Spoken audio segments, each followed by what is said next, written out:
তুই কেন এসব নিয়ে ভাবছিস ফুল? মাহাদের কথা যেন শুনেও শুনল না পদ্ম আজ। সে আবার বলতে লাগলো, বাবা থাকলে হয়তো কেউ আমাকে অপমান করতে পারতো না, তাই না মাহাত ভাই? তুমি তো বলো সৃষ্টিকর্তা যা করে আমাদের ভালোর জন্যই করে, তাহলে আমাকে এতিম করে সে কি ভালোটা করলো? নির্লিপ্তভাবেই বলে পদ্ম। মাহাদ আশ্চর্য হয় মেয়েটার নির্লিপ্ততায়। নিজেকে এতিম কেন মনে করছিস সোনা? আমরা কি তোর কেউ না? কিন্তু দিন শেষে আমার প্রাপ্তির ডায়েরি তো শূন্য। জানিস, সবার জীবনে একটা খালি পৃষ্ঠা থাকে, যেখানে আমরা সবাই কেবল অপ্রাপ্তিগুলোই লিখে রাখি। একটা পূরণ হলে সেখানে আরও একটা এসে ভিড় করে। আর এভাবেই সেই পৃষ্ঠা কখনো খালি থাকে না। তাই সৃষ্টিকর্তার কাছে আমাদের অভিযোগেরও শেষ থাকে না। পৃথিবীতে কোনো মানুষই বলতে পারবে না তার প্রাপ্তির ভাণ্ডার পূর্ণ।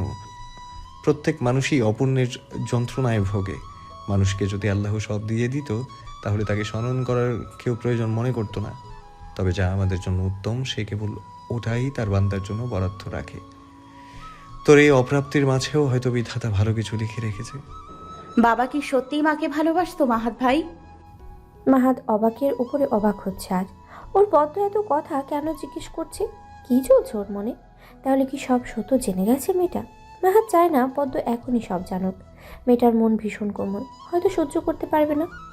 মা তো ভালোবেসে ঘর বেঁধেছিল, তাই না? তাহলে সবাই কেন মার সম্পর্কে খারাপ কিছু বলে?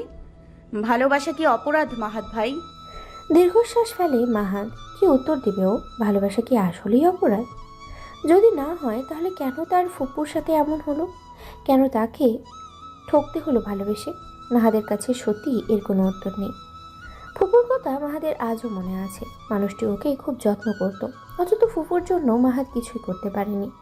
অথচ আপন বলতে তার কম মানুষ ছিল না। কিন্তু সেই মানুষগুলো একসময় কেমন পর হয়ে যায়। মানুষ বড় স্মৃতিকাতর। চলে যাওয়া মানুষের স্মৃতির উদ্দেশ্যে হাহাকার করে চোখের জল ফেলতে পারে, কিন্তু সেই মানুষটাকে বাঁচিয়ে রাখার জন্য তাদের কোনো চেষ্টা থাকে না। অন্ধকার রাতে চোরাগুলি যখন কোনো মানুষকে অবসাদ গ্রাস করে, তখন তার দমচাপা আর্তনাদ শুনে তার পিঠে হাত বোলানোর জন্য কাউকে পাওয়া যায় না। কিন্তু যখন সেই মানুষটাই আবার মারা যায়, তখন তার বুক ফাটা কান্নায় ফেটে পড়ে মানুষ। মারা যাওয়ার পর জানা যায় মানুষটা কতটা ভালো ছিল। মারা যাওয়ার পর যে এফোর্ট মানুষটা দিয়ে থাকে, তার বিন্দু পরিমাণ জীবিত অবস্থায় যদি দিত, তাহলে হয়তো অনেকগুলো প্রাণ অকালে ঝরে পড়া থেকে বেঁচে যেত। কিন্তু আমরা স্বার্থপর মানুষ, দাঁত থাকতেই তাদের মর্যাদা বুঝি না কখনো। মাহাত চায় না যা জুলেখার সাথে হয়েছে তা ওর পদ্মর সাথে হোক। তাই তো মেয়েটাকে ও সব কিছু থেকে আগলে রাখে। মাহাদের নিশ্চুপতায় পদ্মর সংযম ভাঙে। ও আবার এতটা সাইলেন্ট নিতে পারে না।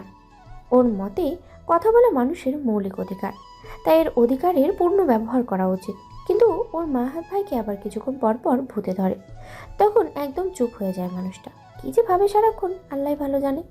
মাহাত ভাই, ও মাহাত ভাই, আছো নাকি ভূতের সাথে বেড়াতে গেছো? কথা বলছো না কেন?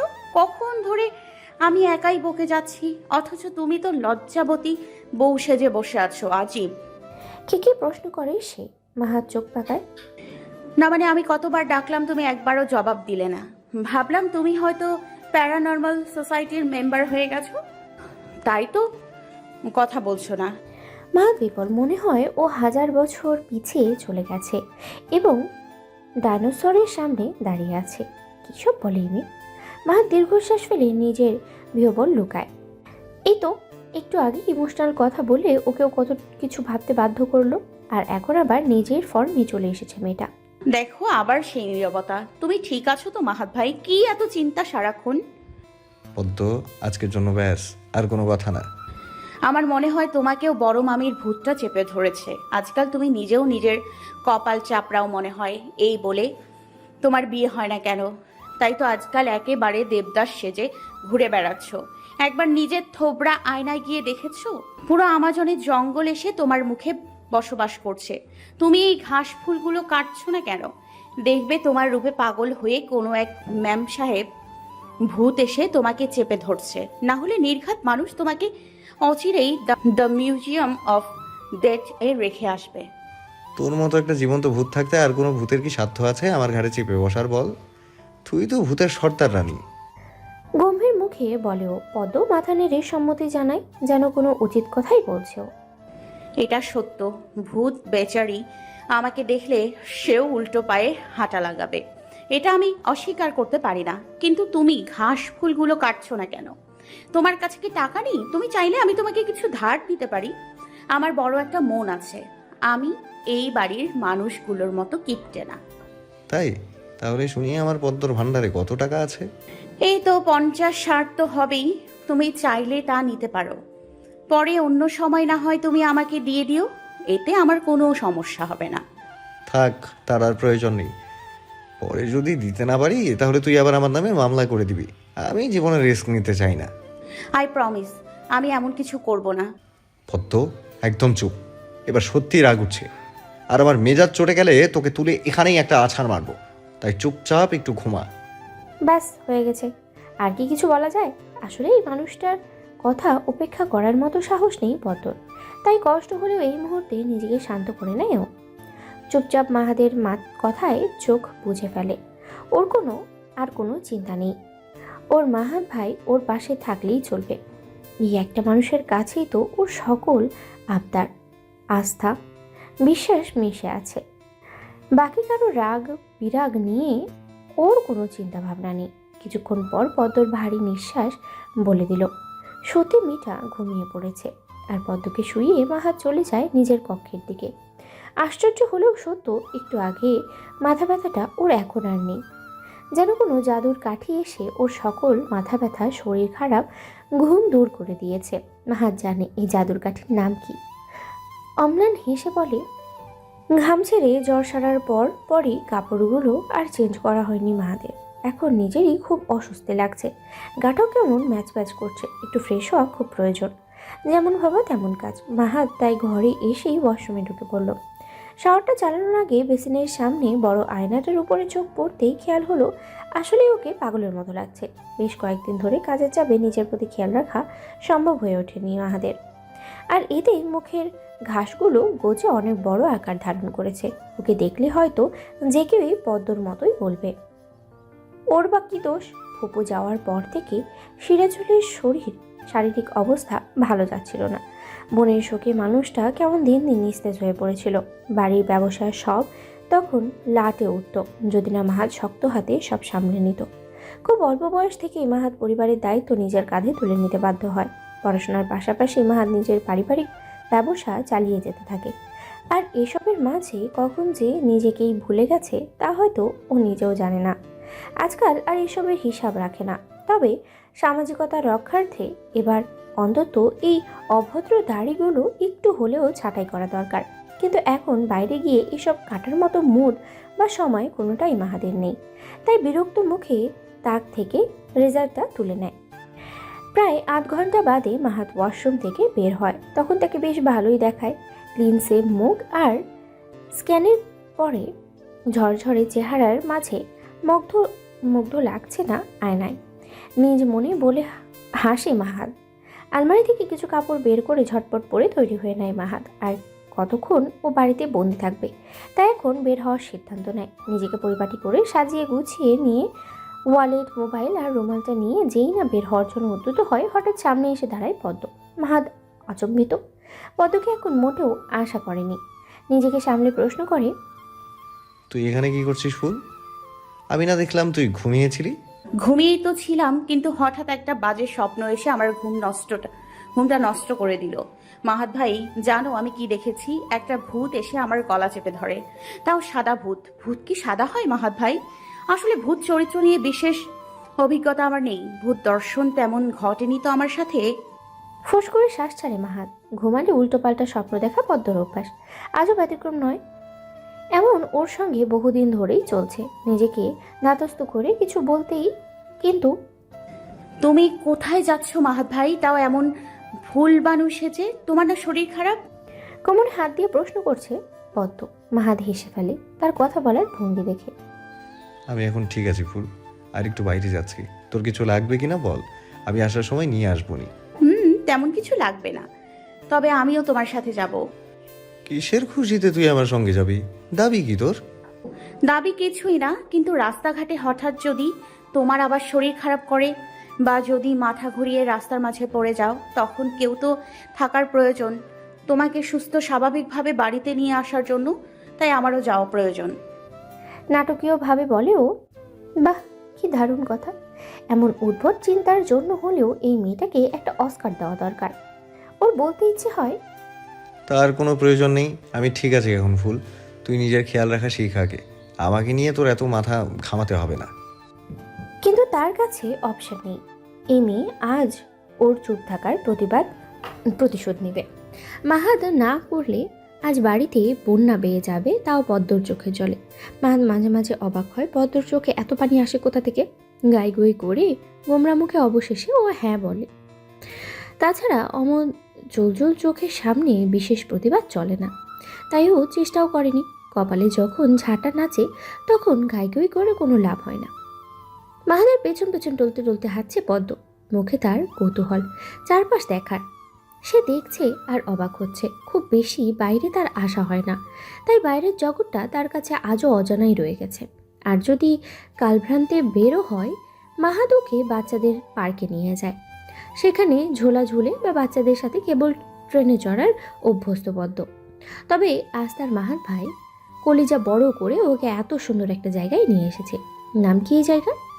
ওর অবুঝ শিশু মনের কৌতূহল দৃষ্টি ঘুরছে তার চারিদিকে। এদিকে মাহাদ হাঁটতে হাঁটতে বেশ খানিকটা দূরে চলে যায়। হঠাৎ পাশে পদ্মকে না দেখে ওর বুকটা ধক করে ওঠে। পদ্ম কোথায়? পিছনে তাকিয়ে দেখে কচ্ছপের গতিতে ওর খসখস আস্তে আস্তে ধীরে ধীরে হেঁটে আসছে। মাহাদ মাথা নাড়িয়ে ওর সামনে গিয়ে দাঁড়ায়। নিজের এক হাতের মুঠোতে পদ্মর ছোট্ট হাতখানা ভরে নিয়ে সামনের দিকে আবার চলা শুরু করে। কিছু টুকটাক শপিং করছে পদ্ম। মাহাদকে পটিয়ে আজ কিছু কসমেটিক্স কিনে নিয়েছে নিজের জন্য, নয়তো ও কখনো বেবি পাউডার থেকে বের হতে পারেনি। মাহাদ কেবল ওর জন্য বেবি প্রোডাক্টই নিয়ে আসে, যা পদ্মর একদম পছন্দ নয়। কিন্তু আজ ওর মাহাদ ভাইয়ের মন ভালো ছিল, তাই তো পদ্ম একটু ন্যাকাস্বরে কান্না করতেই ও পছন্দ মতো কিছু জিনিস কিনে দিয়েছে। শপিং শেষে মাহাদ পদ্মকে নিয়ে একটা রেস্টুরেন্টে এসেছে। আজকে ডিনারটা এখানে করেই না হয় বাসায় যাবে। কথা মতো ওরা একটা সুন্দর রেস্টুরেন্টে এসেছে। এই জায়গাটাও পদ্মর খুব পছন্দ হয়েছে। মাহাদ ওয়েটারকে অর্ডার দিতে ব্যস্ত। পদ্ম আশেপাশে তাকিয়ে দেখছে, হঠাৎ সামনের দৃশ্য দেখে ওর চোখ চড়ক গাছ। কে এটা? ওকে ঠিক দেখছে নাকি ওর বদহজম আজ মাথায় চড়ে উঠেছে? সকালে দুধের বোতলে চুরি করে কফি খাওয়ার ফল হয়তো বা। ওরে বাটবার। হ্যালো ব্রাদার, তুমি এখানে কি করছো?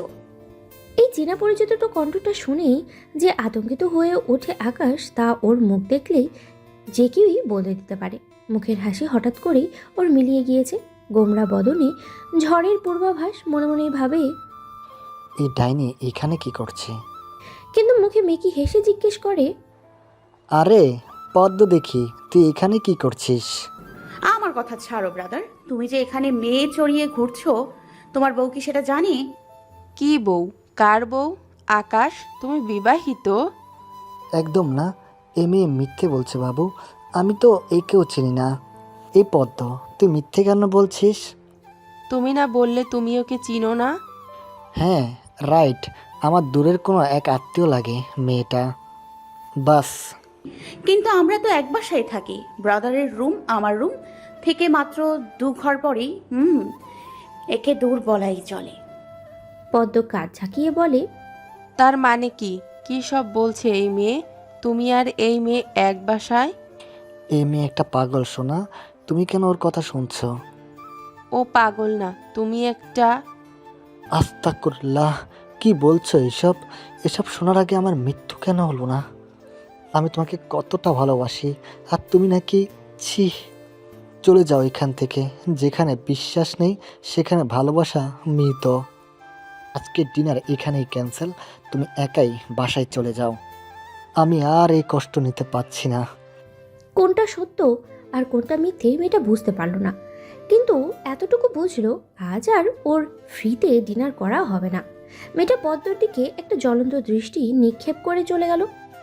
এতক্ষণ দূর থেকে পুরো ব্যাপারটা দেখে গেছে মাহাত। এবার কাছে এসে দুজনকে একসাথে ধমকে উঠল, এটা তোদের বাড়ি না, হোটেল। সবাই তোদের দিকেই তাকিয়ে আছে। তোদের তো আল্লাহ লাজ শরম দেয়নি।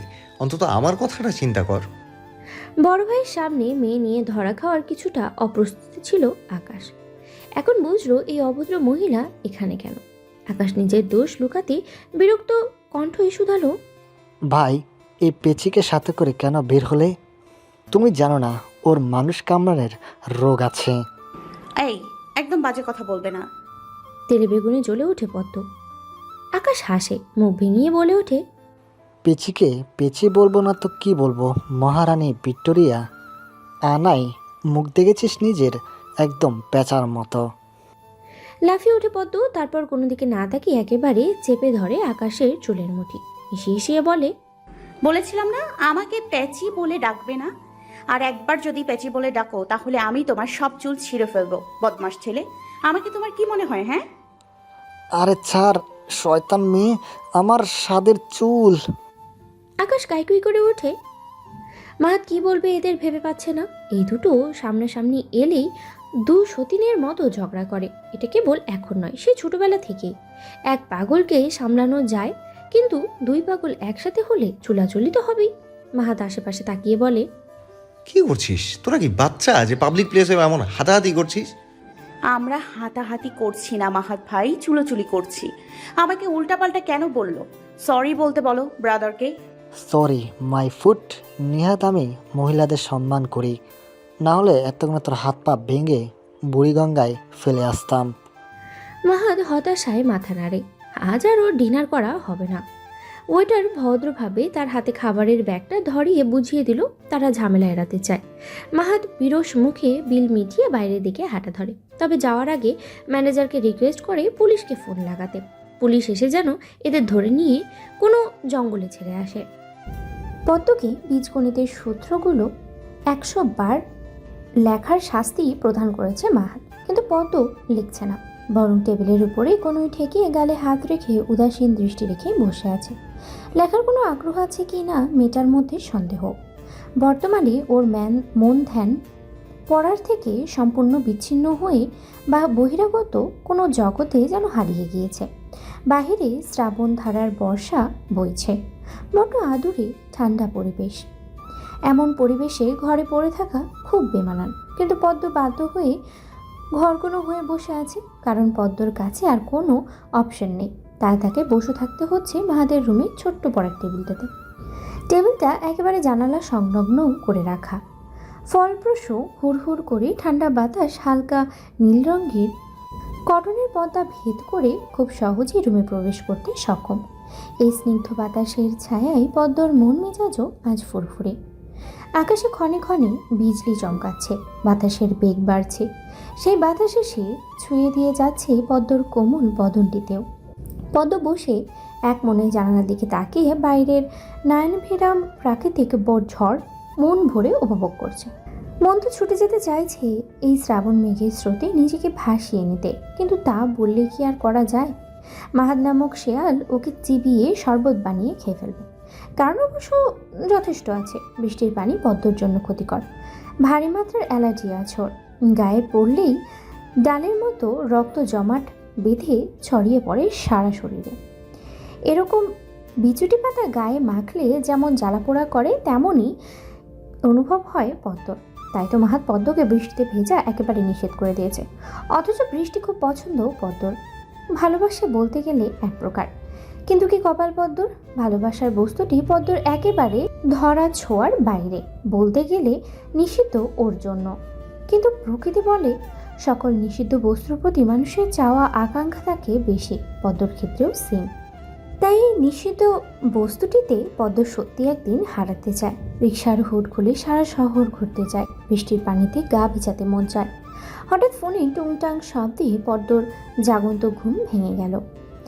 বিরক্ত হয়ে চোখ রাখলো ফোনের স্ক্রিনে। মুঠোফোনের মেসেঞ্জারের ইনবক্সে একটা খুদে বার্তা এসে জমা হয়েছে। ফোনের নোটিফিকেশন বাটনে হালকা করে স্পর্শ করতেই ভেসে এলো, শাস্তি না মানলে 101 বার কানে ধরে উঠবসা করার জন্য প্রস্তুত থাকিস ফুল। 101 বার, একটাও কম হবে না। গুনে গুনে সব শোধ নিব আমি। কোনো ক্ষমা প্রার্থনার আর্জি কবুল করা হবে না। আমার নিষেধ অমান্য করার শাস্তি তোকে পেতেই হবে, মনে রাখিস।